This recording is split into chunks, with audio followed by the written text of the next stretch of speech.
It's not every day that I feel like a complete idiot, but today happens to be one of those days. There was a giant story that came out a few days ago where the singer slash OnlyFans model Ruby Rose ran into her #1 spender on OnlyFans, and this post ended up getting 134 million views on Twitter. Everybody and their mother was talking about this. All the Instagram meme pages, YouTube commentary pages, Twitter, Facebook. This thing went all the way to the North Sentinel Island. They knew about it there. All of this was fake. Every single thing about it was completely made up with the guys to get Ruby Rose more attention. But it was about to get so much worse. Then Ruby Rose posted this Twitter thread where she showed that this guy whose name she saved as Brandon Weird OF Fan sent her all these texts saying that he wanted to talk to her, but she just ignored him and then posted the screenshots on Twitter.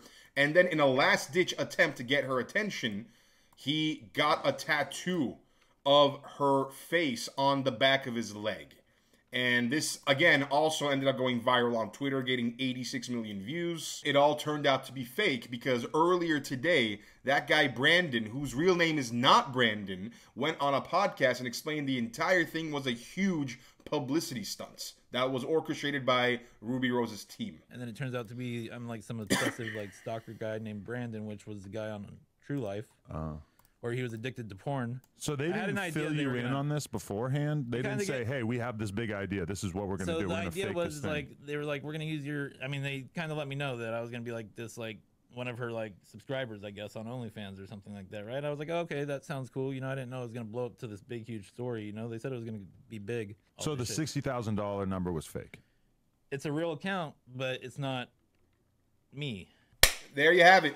Congratulations, man. You duped us all. There were very few people who actually thought this was fake. I was not one of them. Even big commentary channels like Some Ordinary Gamers or Moist Critical, they all thought this was real. But it turns out it's not. And it's just a lesson to learn for all of us because these OnlyFans models, they don't actually care about being truthful with us. This guy said that he just was there to take a photo with her, and next thing you know, the people on her team, which are, by the way, I gotta say, these guys are some internet librarian times 10. Because somehow, for some reason, they knew that there was a guy in a TV episode in 2009 who was a porn addict that looked exactly like Brandon would 14 years ago. This is a photo of what that guy from the TV episode in 2009 looked like. And when you look at what this guy looks like, supposedly Ruby Rose's #1 spender, you really do think it is the same person just 14 years later. Even a side-by-side comparison, you're like, yep, that's the exact same guy, and you wouldn't think it's gonna be any different. But it is completely different. They are not the same people at all. So Ruby Rose's team was just, they knew this was going to be a giant publicity stunt and they wanted to milk it for all it was worth, and it worked. Where he's saying that someone actually spent $62,000 on Ruby Rose, I think that's real, but again, it's not necessarily a fan. Most likely what happened is some person set up a different account and sent Ruby Rose 62 grand of her own money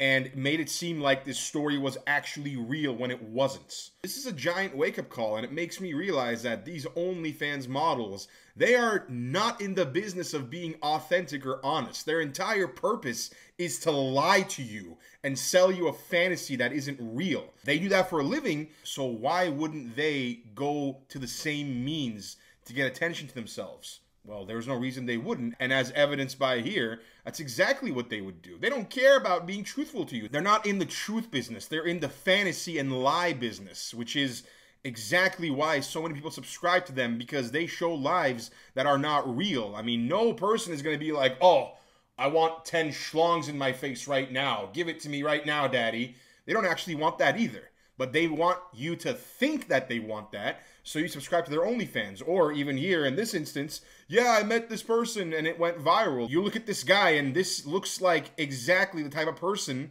that you think would end up spending 62 grand on someone's OnlyFans. But all of it's a lie. But there is apparently one part to the story that is real. I did say we should like get some kind of tattoo going, you know, like I'll get her name or something tattooed on me. I didn't think I was gonna get a portrait. Where's the portrait? On the back of my leg. Okay. Yeah, there you have it. So apparently this guy did end up actually getting a tattoo of her face on the back of his leg. Later in the podcast, he even says that they paid him 15 to 20 grand for getting that tattoo on the back of his leg. But bro, that is just the most pathetic thing any man can do, in my opinion, because now you got a tattoo of some OnlyFans chick on the back of your leg who literally told the world that you were a pathetic piece of crap.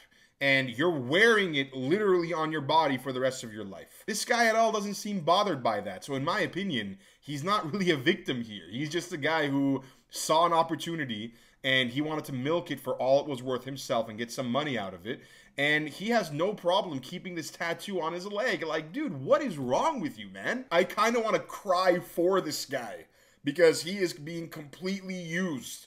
And he's willing to have that be a story. It's like, yeah, every time he sees the back of his leg, it's going to be like, oh, yeah, I got duped that one time. 15 grand, even 20 grand is not enough. If I was in this guy's shoes, I'd be like, I want 1.5 million, maybe 2 million. That should be the range. 1.5 to $2 million is the range that I would start at for a tattoo of an OnlyFans model on my leg. Even my aunt, she hit me up saying, you're spending $62,000 on this girl, and I have it on like DM and stuff, and I was like, no, I spent more like 76,000 now because I knew the money was going up and shit. So I've been playing the story, you know, playing along with it because I knew like I can't really tell anyone, you know. Oh my god, man! Can you imagine your aunt messaging you and being like, did you just spend 62 grand on some model, you stupid idiot? What is wrong with you? How are you and I related, you disgusting prick? This guy actually went with it. Like, he didn't even tell his own aunt that it was all a publicity stunt.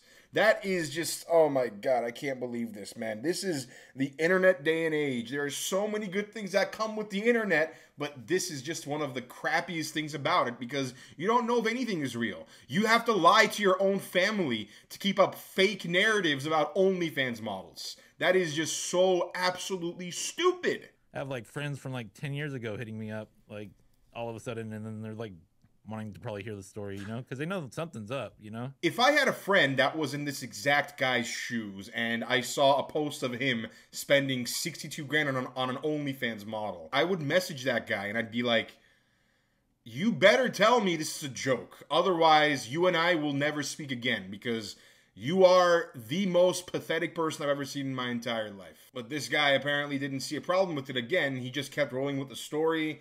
And it seemed to be completely okay to him. Do you remember when Black China was super viral for them saying she made $20 million in a month? And I remember sitting there looking at that thinking, no way. Absolutely not. And then you fast forward a couple years and she's like reportedly bankrupt. If you haven't heard about Black China, apparently she was the top earning OnlyFans model about 2 years ago. She was supposedly making $240 million a year from OnlyFans.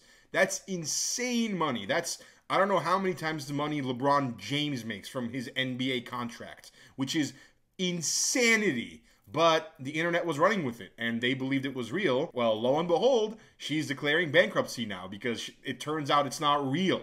And it's all fake narratives that are being put out there on the guise and basis of attention because that's all they care about. These OnlyFans models, they know that if they lie and they sell you a fantasy, it's going to become reality and it's going to get attention on Twitter either way or on Instagram, whether it's real or not. And that's all they care about. I don't know exactly how many more OnlyFans subscribers or Twitter followers Ruby Rose must have gotten after this whole story went viral. It was a lot. And in the previous video I made about this, I actually thought that Ruby Rose was the victim of a big stalker. Of this Brandon guy was stalking her, sending her weird messages, and I was on her side. And now I'm like, wow, you deceived all of us. And there is no respect in that. I don't like being lied to. I'd rather you tell me the truth and the truth hurt me instead of getting lied to. But that's what the entire internet and this entire industry is based around. Nowadays, especially on Twitter, you rarely ever see fake news or fake narratives being checked. And people post anything out there and others are going to believe it. That's just stupid. And I think it's absolutely disgusting. Oh, man. I mean, just sometimes I really do wish that there was a way to police this stuff, but there isn't. Going forward, I gotta be smarter about this because I don't want to get duped into something like this again. I don't want to think that this was real. I'm sure there's going to be a lot more stories about this in the future with other OnlyFans models doing similar stuff. If you're on Instagram, you probably see all the time. There is some OnlyFans models who say, oh, this person was kicked out of her school because she was making videos in a class in a school library or whatever. And it's all a giant promo to get you to subscribe to their OnlyFans. It's completely fake, and we're going to see more of this going forward. So this is a good reminder to be a little more vigilant. And 99 times out of 100 now, if you see a story involving an OnlyFans model, it's probably going to be fake. So yeah, that's it for now. I'll see you next time.